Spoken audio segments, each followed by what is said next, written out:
I was going to bring some of those for you to see. They're quite fabulous. Oh, and Sandy says I need to move on. So let me just give you one last one because it's an example of my interim dean's work, and it'll just take me a couple of minutes. And since she's my interim dean, I got to let her know that I did say this, right? Delia Garcia Sandy. Okay. So one last gazelle is families learning at school and home, what we call the FLASH program, which has operated for over 25 years in Miami public schools and led by Dr. Garcia. It engages parents in their children's education.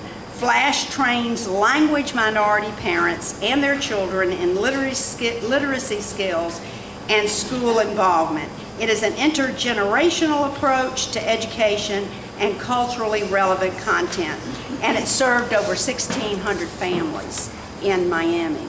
And it was so good that they funded it, the Federal Department of Education, to use it as a model across the nation. Okay, I've highlighted only a few of many programs that are working well in education so that we can leave here tonight knowing that creating quality education is, as Asa Hilliard said, not a mystery. Rather, it is simply human beings believing in the intellectual capacity of all America's children and then delivering high-level content and stellar instruction with a deliberate practice of listening to the students. Finally, in support of our nation's democratic ideals and in support of thoughtful and active citizens like you who show up on a Tuesday night to talk about education, willing to struggle for the economic, political, and social conditions and institutions that make democracy possible, I implore all of you tonight to take action. Find programs like these in your community and volunteer to help them, or advocate for them with professional boards, or write letters to Congress about them.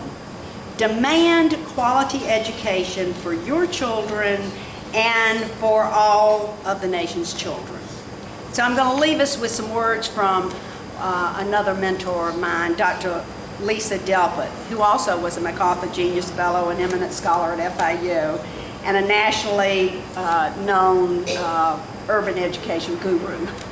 But she ends her book, Other People's Children, with these words: I pray for all of us the strength to teach our children what they must learn and the humility and wisdom to learn from them so that we might better teach. And I pray the same.